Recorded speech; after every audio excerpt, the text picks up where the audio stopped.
To paraphrase one of history's greatest thinkers, Homer J. Simpson, Sprint planning. The cause of and solution to all of Scrum. problems. all joking aside, sprint planning is way too often rushed or done the wrong way that causes all kinds of problems down the line. On the other hand, if you do sprint planning the right way, you will see great improvements to how your team delivers value to the product, as well as how Scrum benefits the team itself. So let's first get a really clear definition of what sprint planning is. The sprint planning meeting is a collaborative event which includes the entire Scrum team, the dev team, the Scrum Master, and the product owner.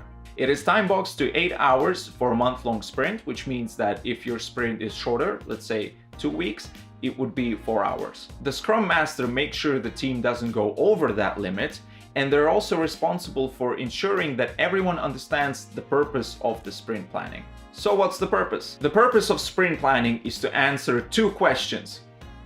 What can be delivered in the increment resulting from the upcoming sprint, and how will the work needed to deliver the increment be achieved? And as sprint planning happens, the answers to these questions become clearer and clearer. In order to determine what can be delivered in the upcoming sprint, that is, answer the first question, the entire Scrum team takes a look at the product backlog.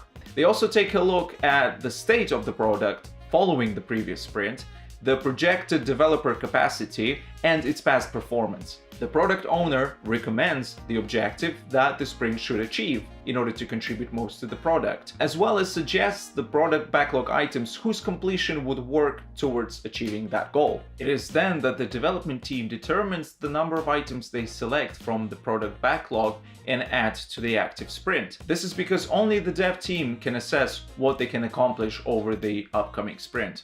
During this part of sprint planning, the dev team will also estimate how much effort it will take to make some of these product backlog items done. Once the dev team decides on the product backlog items that can be pulled into the sprint, the entire Scrum team defines the sprint goal. The dev team then starts to decompose the work they will undertake in order to complete the product backlog items chosen for the sprint. The combination for the sprint backlog items, as well as the plan for making them done, will form the sprint backlog. Now, it is essential here not to go overboard and try to define every single user story for the upcoming sprint. This will negate the entire point of Scrum and Agile in general, as new information will be revealed as the work progresses, thus informing decisions. That being said, the dev team will have a high-level plan to tackling the product backlog items and delivering a done increment at the end of the sprint. Also, the team will go into more details about the work that will take place over the next 2 days, decomposing the work more precisely and defining the tasks that can be done within a day of work.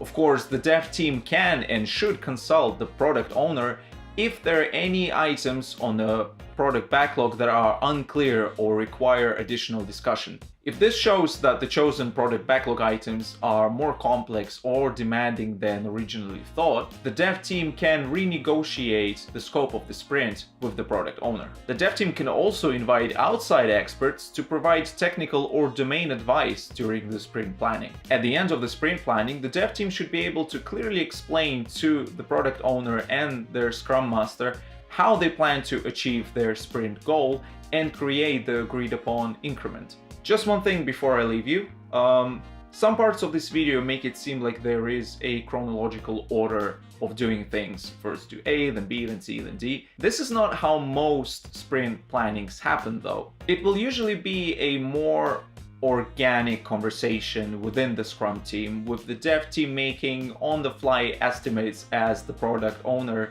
suggests product backlog items and stuff like that. This is perfectly okay, as long as sprint planning serves its purpose.